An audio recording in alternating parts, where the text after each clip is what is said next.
So we apologize about the technical glitch whereby there was no sound.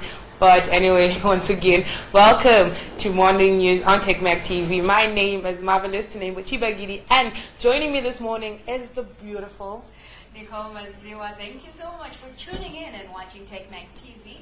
And today we'll bring you a rundown of what is in our local press and also what we have on our online news platforms.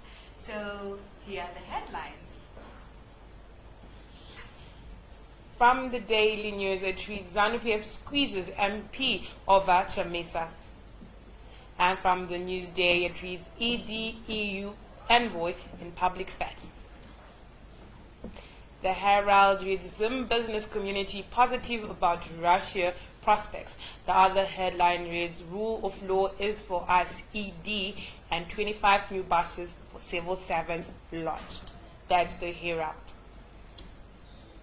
So for the news in detail, I'll just quickly give it back to you again, Mape, so that you take us through. Okay, so the Herald reads, Zim business community positive about Russia prospects. And the story reads, Zimbabwe's business community is positive about the prospects that the country will unlock at the forthcoming Russia-Africa summit where Zimbabwe will take part. Government on Tuesday announced that Zimbabwe and Russia had concluded multi-billion-dollar deals in various sectors of the economy, ranging from energy, mining, tourism, health, agriculture, and media, a development expected to ensure Harare realizes the objectives of Vision 2030. So still on the Herald, it reads, Rule of law is for us, says ED. And it reads, Zimbabwe's rule of law is sacrosanct and not tailored to please other countries or one particular group of people, but all citizens, the president has said. President Mnangagwa said the law is there for the good of the country, and all citizens and organizations operating in the country should abide by the law regardless of their standing. That's a story there from the Herald. And the Herald once again reads, no to greedy conduct, public office bearers told. President Mnangagwa has called for accountability of public funds and warned against corrupt and greedy conduct from public office bearers, saying his government's anti-corruption crusade was now in overdrive. He said all public officials should be mindful of the immense responsibility they have towards national development in general and the improvement of the quality of life of the people in particular. The president said this during the Zimbabwe Anti-Corruption Commission ZOC and National Prosecuting Authority Anti-Corruption Awareness Campaign launched in Harare yesterday. So it seems the government is out to get the abusers and the corrupt public office bearers. Indeed. 25 new buses for civil servants launched. President Mnangagwa yesterday launched 25 buses for civil servants as part of measures to improve their conditions of service. The launch of the buses followed that of the Public Service Commission strategic plan at the Harare Institute of Technology. The president said government will continue addressing the plight of civil servants, and I quote, "We have just witnessed the launch of the PSC buses that add to the existing 58 buses. This is part of our scheme to give non-monetary benefits to the civil servants. Besides these buses, we are also giving other non-monetary benefits like residential stands. I urge the commuters and the drivers to take care of these buses," President Mnangagwa said. So, residential stands for civil servants. Indeed. But they also need the money. But they also need the money.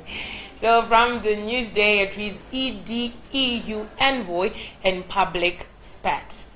President Emerson Mnangagwa yesterday threw away diplomatic etiquette and publicly censored European Union Ambassador Timo Olkokan after the latter, in his speech, touched on the worsening human rights abuses in Zimbabwe at the official launch of the Anti-Corruption Awareness Campaign in Harare.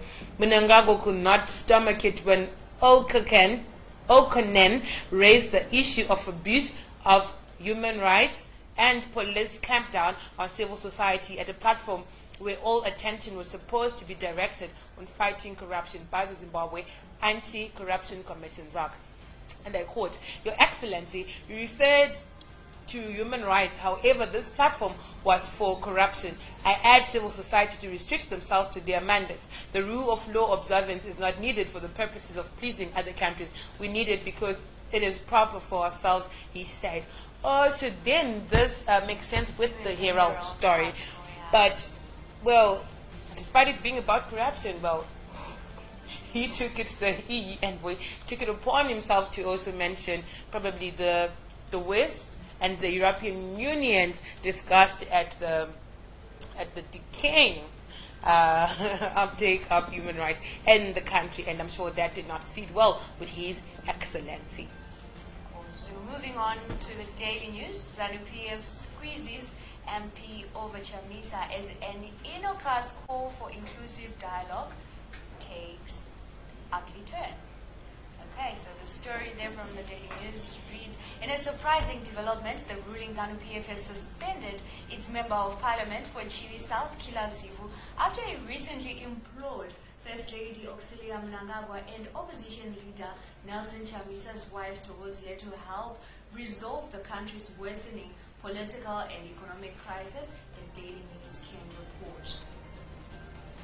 This comes as churches and other groups have intensified their push for much-needed direct dialogue between President Emmerson Mnangagwa and Chamisa amid rising political tensions in the country. So, Kila Zivu was suspended. Fortunately or fortunately, I don't know. But, wow. Still with the Daily News, it reads, Kasukuwere's case collapses. High Court Judge Tawanda Chitapi yesterday quashed 4 criminal abuse of office charges against former Cabinet Minister and Topson PF official Xavier Kasukuwere. In addition, the judge also slammed lower courts for attempting to prosecute Kasukuwere on ambiguous and frivolous allegations. Kasukuwere was facing 4 counts of criminal abuse of office emanating from his tenure as local government minister. The former Zanu PF bigwig then approached the High Court seeking... Okay, this is the end of the story, but yeah, there's more of it, that the Kasukuwere seems to be off the hook now. For now. For now. Not totally, but it seems Kasukuwere is off the hook. Yeah. Okay, so going back to the Daily News, BT piles misery on ED. And that story reads, I don't know how he's piling misery, but okay. So the story reads, MDC Vice President and IBT has called upon international institutions, including the International Monetary Fund, not to extend any financial bailout to Harare unless the country forms a transitional authority. This is on the backdrop of a clampdown on civil activities by Harare and also a blanket ban on planned MDC demonstrations by the police, who also violently dispersed ad hoc protests in the capital last week. So it's not only the capital, but then it also has extended to other towns and cities right across the country. And I also learned that today the Mutare one was also stopped. So yeah, that's what it is now advocating. It was inevitable. It was. Really? Yeah. I don't know why this is so much of a surprise, but anyhow, well, that is what Honorable Tend IBT is saying there from this story, according to the Daily News, of course. So still on the same tip. So it's like another story says, as global labor organizations pile pressure on the president. So of course, I think these are like the trade unions in the country. And that story reads, international labor organizations are putting pressure on President Mnangagwa to respect workers' rights as they have launched a global campaign against Zimbabwe government's habit of harassing trade unions. This comes as the police are blocking opposition supporters to demonstrate while also harassing people who are trying to air different views against Mnangagwa's government. Britain's largest trade union, Unison, wrote a letter to their government urging it to act on the Zimbabwe situation, and I quote, Unison has written to the UK government to call on hashtag Zimbabwe President Ed Mnangagwa to drop the treason charges and denounce death threats against ZCTU Zimbabwe leaders Japhet Moyo, Peter Mutasa, Unizon said on Twitter. I like how these days we just take, comments on Twitter as official comments. Isn't that nice? But anyway, it is coming from an official account. Of course, so it's more or less like a statement. From the Daily News again, it reads: Youth League and surprise call. And the story is the increasingly influential Zanu PF Youth League has brushed aside calls by the Speaker of the National Assembly, Jacob Mudenda, for authorities to apologize for the 1980s Gukurahundi atrocities as part of efforts to promote national healing in the country. This surprise move comes after President Emmerson Mnangagwa recently operationalized the National Peace and Reconciliation Commission, NPRC, which is spearheading the process of exhuming and interring of the bodies of thousands of victims of the Gukurahundi massacres. Apart from the reburying the victims of those atrocities, the government is also committed to providing birth and death certificates to the children and relatives of the victims who for decades now have been facing insurmountable hurdles at the Registrar General's offices. In a call which was widely welcomed at the time, Madinda told an NPRC workshop in Bulawayo on Monday that there was need to apologize for previous conflicts to promote national healing. And I quote, fundamentally, the NPRC must vigorously agitate for the national institutional apology for the past conflicts, especially in Tumbani 1 and 2, as well as the Gukurahundi tragedy. Let's confess that era of conflict so that we go beyond the acknowledgement of the moment of madness. Wow. And I still stand by the fact that as much as we should stop as a nation, it doesn't matter which side you're on or which tribe you are, which race, but as a nation, we need to stop sweeping these things under the rug. People have to own up to the Gukurahundi massacres, and people have to apologize, because I feel like the affected parties, especially victims, relatives of the deceased, they need the closure. Even though it's been decades after it happened, but I feel they need the closure. Still on the Daily News, it reads Zanu PF slams EU and US, of course, and the story reads Zanu PF says Western countries criticizing President Emmerson Mnangagwa's government for human rights violations have a vendetta against the ruling party, having imposed sanctions on the country.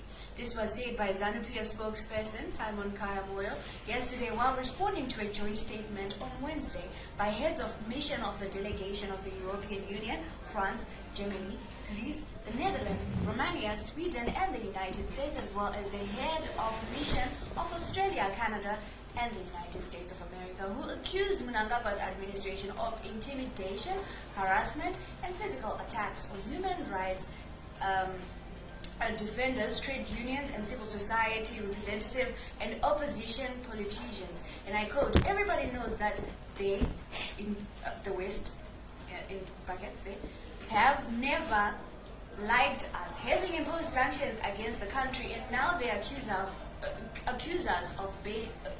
us based on allegations. These are allegations and they remain such. What the EU must do is to follow what SADC has asked them to do. They must remove the sanctions they imposed on us, Kayamoyo told the Daily News. I think we've had the sanctions talk for the longest time. And a very good morning to Terence Marota. Thank you for joining us. And also a very good morning to one of our top fans, Emmanuel Nyakonda, who is saying that signal of rule of law failure, that is signal of rule of law failure. Watch the space. Why jump the top corrupt people? And is short of ideas. Soon he'll tell them of key. Pressure is mounting. Thank you very much for getting in touch with us. And still on the news day, it reads, Bulawayo MDC youth flee city. And the story reads, The opposition MDC has expressed concern over abduction of its members before and after the Monday banned demonstrations. This comes after 2 more MDC activists were on Tuesday night reportedly abducted from their Mpopoma house by suspected state security agents as the crackdown on dissenting voices by government continues. Just a few days ago, Deputy Mayor Tinashe Kambarami and 2 others were abducted in similar fashion, allegedly for being kingpins in planning demonstrations. Kambarami, who was also the MDC provincial youth chair, had his dreadlocks crudely shaven off using broken pieces of glass, in a move that has left the Bulawayo community shell-shocked.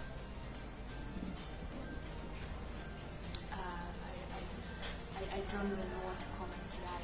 I'll just say, moving on. The Daily News. No, but wait. How do you shave someone's dreadlocks? Okay, let's just not talk about hair. I have dreadlocks. After the investment of my hair, that put aside, even if I had bought them, and then you try to shave them, at least have the decency of shaving me with something else, not broken glass. I'm shocked. ED commissions 25 buses for civil service. This is also a story that we've read earlier on from the Herald. President Emmerson Mnangagwa yesterday commissioned 25 buses during the launch of the Public Service Commission PSC strategic plan for the period 2019 to 2020. He said the buses would ease transport woes faced by civil servants. The launch comes at a time when civil servants, including teachers, nurses and doctors, have threatened to take in industrial action if government does not address the challenges they are facing, including poor salaries and soaring prices of basic commodities and services. So the 25 buses Are the 25 buses for the whole nation or for I think so. I think thinks they are for like the whole country now. Nicole thinks the 25 buses are for whole body. For all body. And still in the Daily News, it reads civil service top heavy blotted PSC.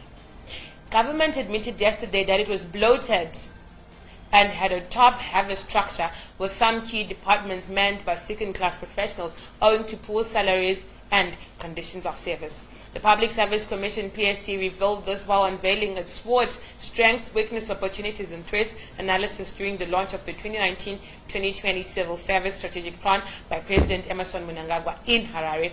In its SWOT analysis, the PSC noted a number of weaknesses, among them a lot of underqualified or poorly qualified people running in public institutions.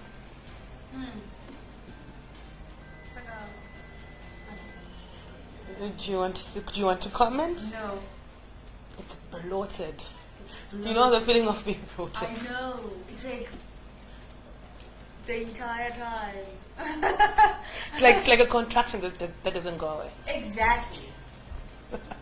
So, Mpogo arrested, granted 1,000 bail. Former Vice President Pegazila Mpogo was arrested and brought before a Bulawayo provincial magistrate yesterday, facing charges of criminal abuse of office when he was still in office. His court appearance follows a dramatic week when the ex-VP was alleged to have since Friday evaded arrest by the ZAC, saying he feared being poisoned while in police detention. Mpogo 79, through his lawyer Zibusiso Nube, then struck a deal where he would be taken to court without having to be detained. The charges relate to his role in the alleged unlawful release from police cells of former Zinara acting Chief Executive Moses Juma and non-executive director Devson Norupiri in May last year. And I told you we're going to be seeing more of Mpogo in the headlines for the coming week or so.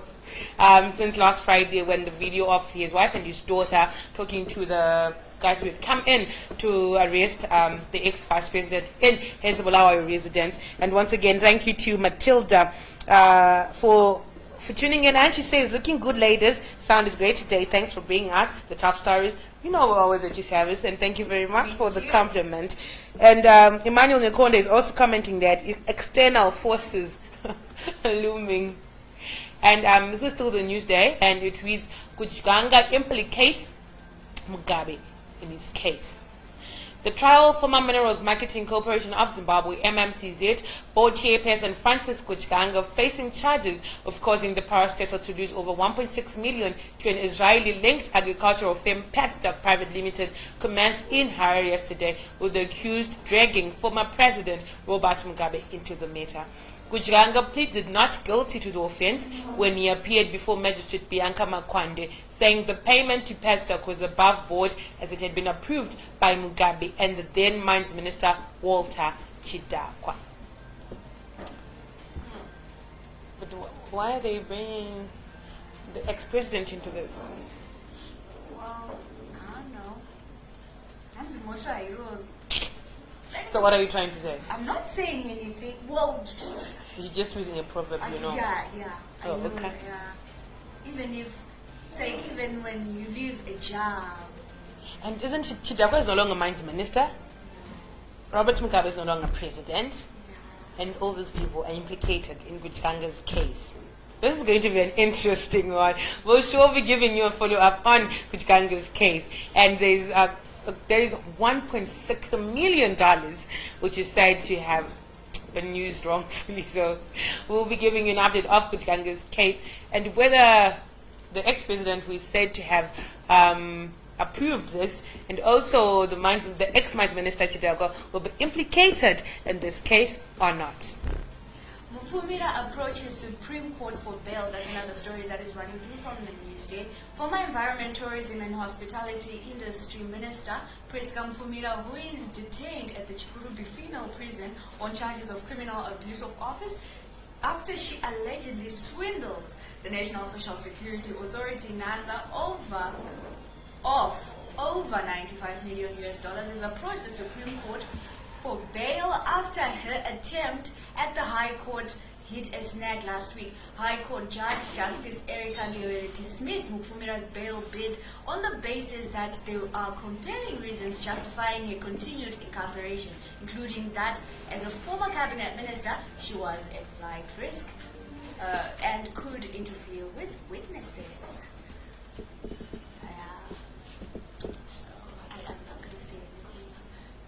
I just want to ask, how old is Mufumira? What? And I know Zimbabwe's prison at the West. Well, she's a woman of a particular age, you know. Yes, she's a woman of a particular age, and considering the fact this is a Chikurubi prison, not a Marlborough police station cell. Yeah. It's a Chikurubi prison. Hey.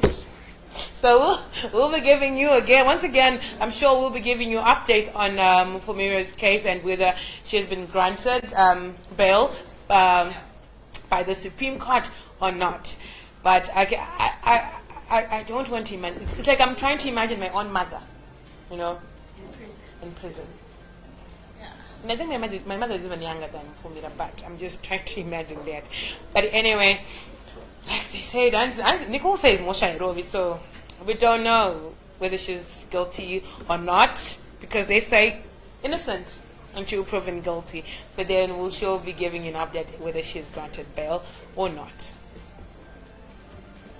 And still on the news there, it reads Mashingo Mutare MDC demos banned.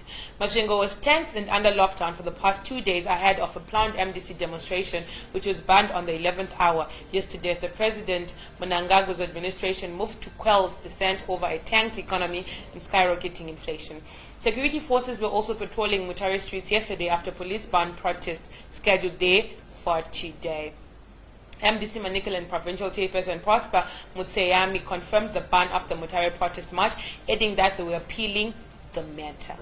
And I quote, "We have sad news that the police have barred our demonstration, claiming shortage of staff, fuel violence, but we don't subscribe to violence as a progressive party," he said. So the Mutare was barred, the Mutare demonstration was banned because the police had shortage of staff and they were afraid that there would be violence.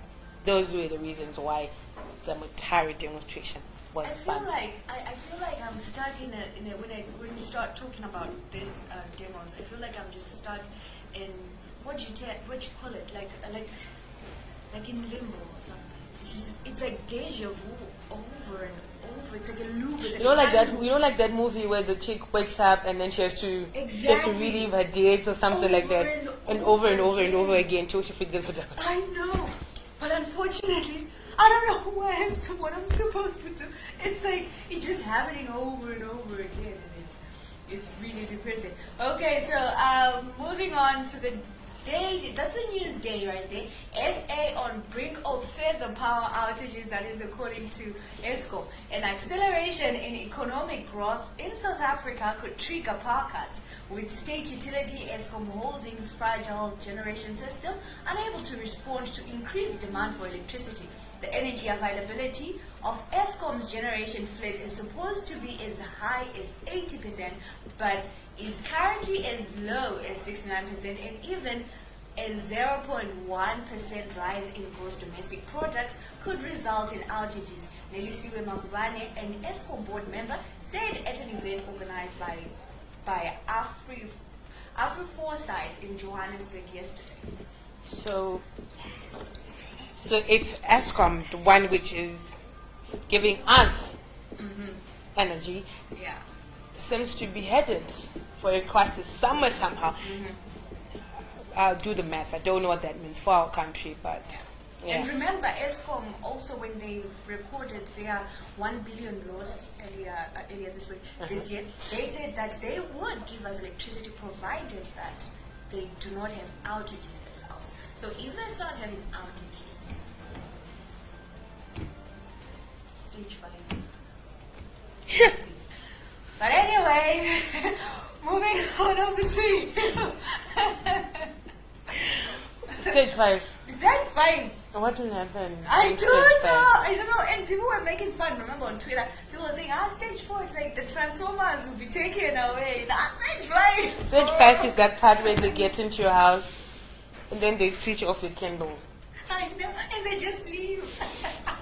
We can only hope for the best. And also, please do share with us yours is experience, because it was last week when we read that they've given us a new schedule and increased the hours where we do actually have electricity in our homes and the industrial areas. So do share. And we have been experiencing, better hours. Where do you stay? I stay in the southern part of Samora. That's where I stay. And you've been having... Oh, okay, good for you. So please also do share with us your ZESA experience. And moving on, still on the Herald, it reads US 24 million boost for Cyclone Idai victims. Government yesterday signed a tripartite funding and implementation agreement for a US 24.3 million grant facility from the African Development Bank Group, AFDB, and the United Nations Office for Project Services, UNOPS, towards the post-cyclone Idai emergency recovery and resilience program. Government has made a co-financing commitment to the tune of US 3.2 million, making a total of US 27.9 million that will be used within a period of 3 years.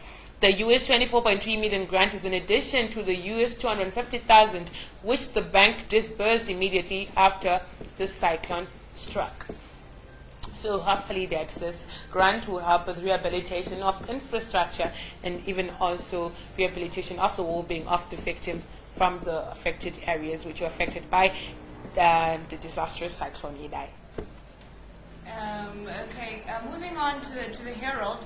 Be loyal to this administration, President says. Okay. And it reads, President Mugabe yesterday implored. Okay. No?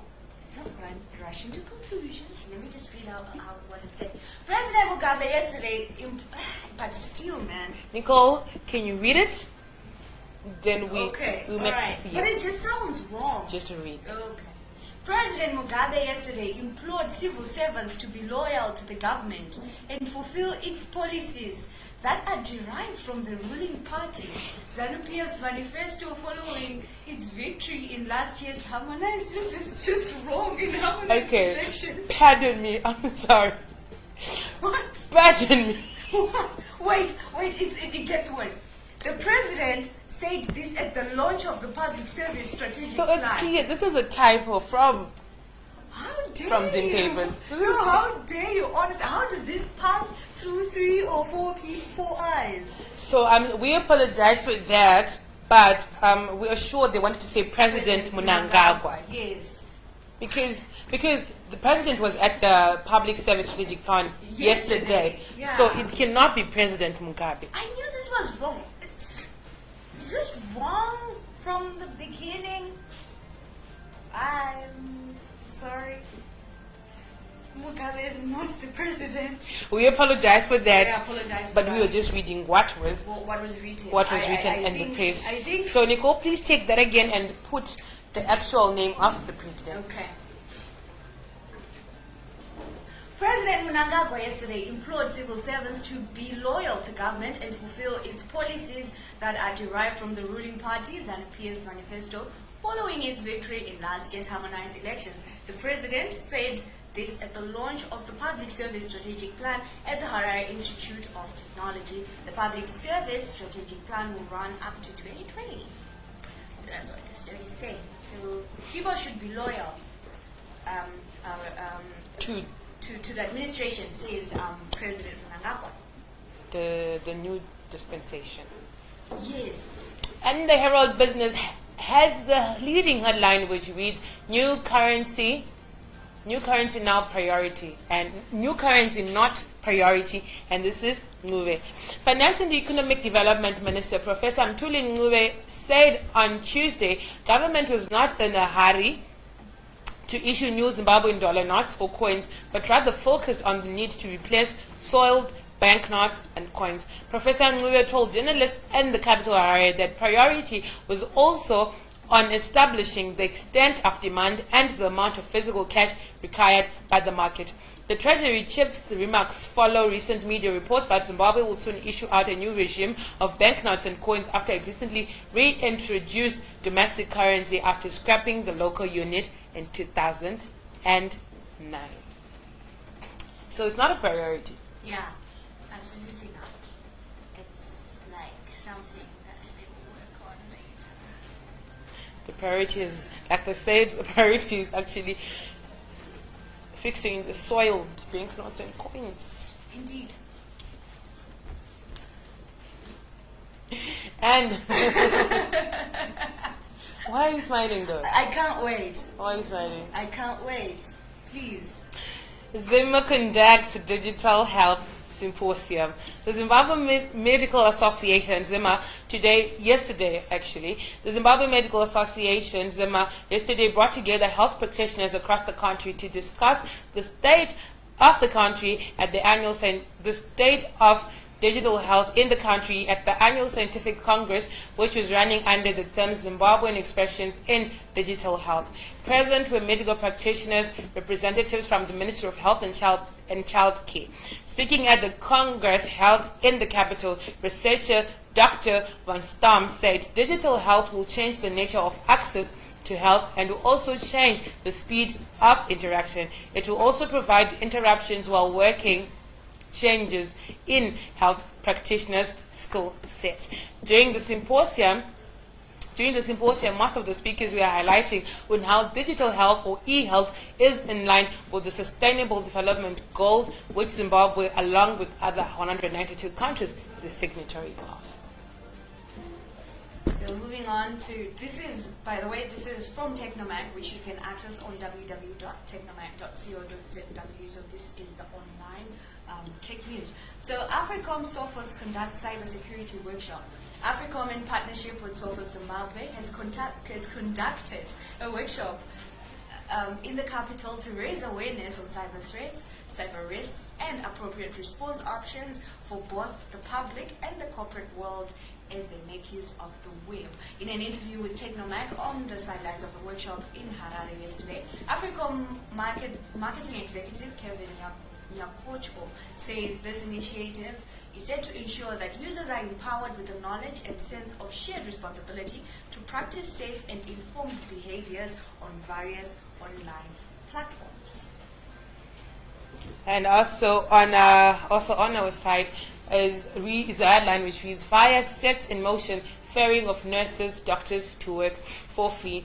VIA has started ferrying nurses, doctors, and other public healthcare workers for free by developing more than 400 VIA shuttle buses. CEO for VIA Zimbabwe, Mrs. Dorothy Zimuto, say they were ramping up the service so that all hospitals and clinics are covered nationwide. In their court, the shuttle bus service is now in full swing, and the company is learning daily about the needs of nurses, doctors, and other workers in order to ensure that the hospitals run smoothly despite the current economic challenges, she said.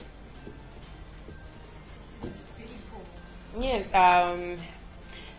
we are uploading VIA, which is an Econet subsidiary, right?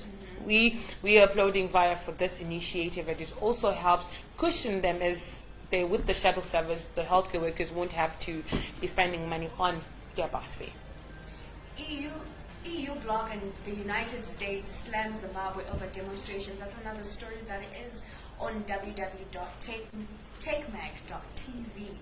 I'll just read briefly, so you guys, if you want to read the full statement from EU and the United States, you can just visit the website. So it reads: the heads of mission of the delegation of the European Union, France, Germany, Greece, the Netherlands, Romania, Sweden, and the United Kingdom, and the heads of mission of Australia, Canada, and the United States of America issued the following statement in Zimbabwe.